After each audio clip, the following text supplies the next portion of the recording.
അന്തരാള വസ്തുക്കൾ എന്നാൽ എന്ത്? Define intermediate goods, write examples.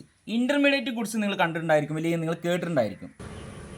എന്താണ് ഇൻ്റർമീഡിയറ്റ് ഗുഡ്സ് അഥവാ അന്തരാള വസ്തുക്കൾ എന്ന് പറഞ്ഞാൽ? എക്സാമിന് കൂടുതൽ ചോദ്യം വരാറുണ്ട്. ഉപഭോഗ വസ്തുക്കൾ അഥവാ കൺസപ്ഷൻ ഗുഡ്സ്, ക്യാപിറ്റൽ ഗുഡ്സ് മൂലധന വസ്തുക്കൾ, അല്ലെങ്കിൽ എന്താണ് ഇൻ്റർമീഡിയറ്റ് ഗുഡ്സ് അന്തരാള വസ്തുക്കൾ. ഇവയിൽ ഏതെങ്കിലുമൊക്കെ ഒന്ന് എക്സാമിന് ആവർത്തി ചോദിക്കാറുണ്ട്. അതിൽ ഏറ്റവും കൂടുതൽ വന്നിട്ടുള്ളതാണ് ഇൻ്റർമീഡിയറ്റ് ഗുഡ്സ് അഥവാ അന്തരാള വസ്തുക്കൾ. 2 മാർക്കിന് ഈ ചോദ്യം എന്തായാലും വരാറുണ്ട്. അല്ലെങ്കിൽ എന്താണ് വൺ വേർഡ് ക്വസ്റ്റനിൽ 1 മാർക്കിന് ചോദ്യം നിങ്ങൾക്ക് പ്രതീക്ഷിക്കാവുന്നതാണ്. ഇൻ്റർമീഡിയറ്റ് ഗുഡ്സ് അഥവാ അന്തരാള വസ്തുക്കൾ.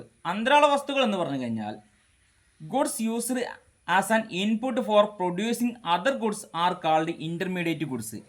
എന്തെന്നാൽ ഒരു വസ്തു ഉൽപ്പാദിപ്പിക്കാൻ വേണ്ടി, അല്ലെങ്കിൽ ഒരു വസ്തുവിൻ്റെ ഉപയോഗത്തിന് വേണ്ടി, അല്ലെങ്കിൽ അവ നിർമ്മിക്കാൻ വേണ്ടി മറ്റൊരു വസ്തുവിൻ്റെ സഹായം കൂടിയേ തീരൂ.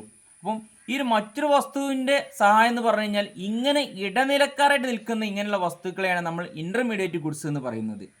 ഒരു എക്സാമ്പിൾ പറയുകയാണെങ്കിൽ നമ്മൾ ഷർട്ട് ഉപയോഗിക്കാറുണ്ട്. ഷർട്ട് നമ്മൾ ഉപയോഗിക്കണം എന്നുണ്ടെങ്കിൽ, ഷർട്ട് ഉണ്ടാക്കണം എന്നുണ്ടെങ്കിൽ അവിടെ എന്ത് വേണ്ടി വരും? നൂല് വേണ്ടി വരും. അങ്ങനെയാണെങ്കിൽ ആ നൂലാണ് ഇവിടെ ഇൻ്റർമീഡിയറ്റ്സ് ഗുഡ്സ് അഥവാ അന്തരാള വസ്തുവായിട്ട് ഉപയോഗിച്ചുള്ളത്. ഇപ്പോൾ നമ്മളൊരു ബിൽഡിംഗ് ഉണ്ടാക്കുകയാണ്, അവിടെ സിമെൻറ്റ് വേണം, അതുപോലെ ഇഷ്ടിക വേണം, മണൽ വേണം. ഇതൊക്കെ ഇൻ്റർമീഡിയറ്റ്സ് ഗുഡ്സുകളാണ്.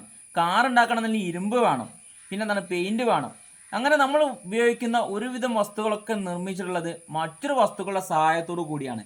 അങ്ങനെയാണെങ്കിൽ ഇങ്ങനെ സഹായിക്കുന്ന ഈ വസ്തുക്കളെയാണ് നമ്മൾ എന്തെന്ന് പറയുക? ഇൻ്റർമീഡിയറ്റ് ഗുഡ്സ് എന്ന് പറയുന്നത്. Goods used as an input four producing other goods. മറ്റൊരു വസ്തു നിർമ്മിക്കാൻ വേണ്ടി നമ്മൾ ഇൻപുട്ടായിട്ട് ഉപയോഗിക്കുന്ന, അല്ലെങ്കിൽ നിവേശങ്ങളായിട്ട്, അല്ലെങ്കിൽ റോ മെറ്റീരിയൽസ് ആയിട്ട് ഉപയോഗിക്കുന്ന വസ്തുക്കളെയാണ് നമ്മൾ എന്തെന്ന് പറയുക? ഇവിടെ ഇൻ്റർമീഡിയറ്റ് ഗുഡ്സ് എന്ന് പറയുന്നത്. അപ്പം ഇൻ്റർമീഡിയറ്റ് ഗുഡ്സിന് ഉദാഹരണങ്ങൾ ഞാൻ പറഞ്ഞു കഴിഞ്ഞു. എന്തൊക്കെയാണ്? ഷർട്ട് ഉണ്ടാക്കാൻ വേണ്ടി നമുക്ക് എന്ത് ഉപയോഗിക്കേണ്ടി വരും? നൂല് ഉപയോഗിക്കേണ്ടി വരും. അതുപോലെ എന്താണ്? കാർ ഉണ്ടാക്കാൻ വേണ്ടി ഇരുമ്പ് ഉപയോഗിക്കേണ്ടി വരും. അപ്പം അങ്ങനെയുള്ള കുറച്ച് എക്സാമ്പിൾ നമുക്ക് മനസ്സിലാവുന്നതാണ്, അല്ലെങ്കിൽ നമുക്ക് അറിയാവുന്നതാണ്. മറ്റൊരു സാധനത്തിൻ്റെ ഉൽപ്പാദനത്തിന് വേണ്ടി ഉൽപ്പാദന പ്രക്രിയയിൽ ഉപയോഗിക്കുന്ന വസ്തുക്കളെ നമ്മൾ അന്തരാള ഉൽപ്പന്നങ്ങൾ അഥവാ മാധ്യമ ഉൽപ്പന്നങ്ങൾ എന്ന് പറയുന്നത്. അപ്പം ഏതൊക്കെയാണ് നിങ്ങൾക്ക് മനസ്സിലായിട്ടുണ്ടാവും. നമുക്കൊരു ബിൽഡിംഗ് ഉണ്ടാക്കണമെന്നുണ്ടെങ്കിൽ അവിടെ ബ്രിക്സ് വേണം, സിമെൻറ്റ് വേണം, അയൺ വേണം, ഇതൊക്കെ വേണം. നമുക്ക് ഷൂ ഉണ്ടാക്കണമെങ്കിൽ ലെതർ വേണം, അല്ലെങ്കിൽ എന്താണ് ചപ്പൽ, അല്ലെങ്കിൽ ചെരുപ്പുണ്ടെങ്കിൽ എന്താണ് ലെതർ വേണം. അതുപോലെ അല്ലെങ്കിൽ ബാഗ് ഉണ്ടാക്കണമെങ്കിൽ ലെതർ വേണം.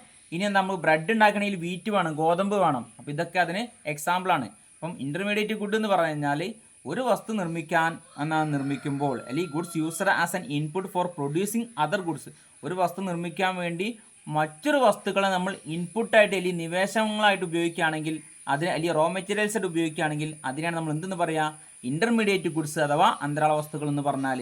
2 മാർക്കിനൊക്കെ ഈ ചോദ്യം നിങ്ങൾക്ക് എന്തായാലും പ്രതീക്ഷിക്കാവുന്നതാണ്. അല്ലെങ്കിൽ 1 വേർഡിൽ എന്തായാലും ചോദ്യം വരും. ഇൻ്റർമീഡിയറ്റ് ഗുഡ്സിന് എക്സാമ്പിൾ ഏതാണെന്ന് ചോദിക്കാറുണ്ട്.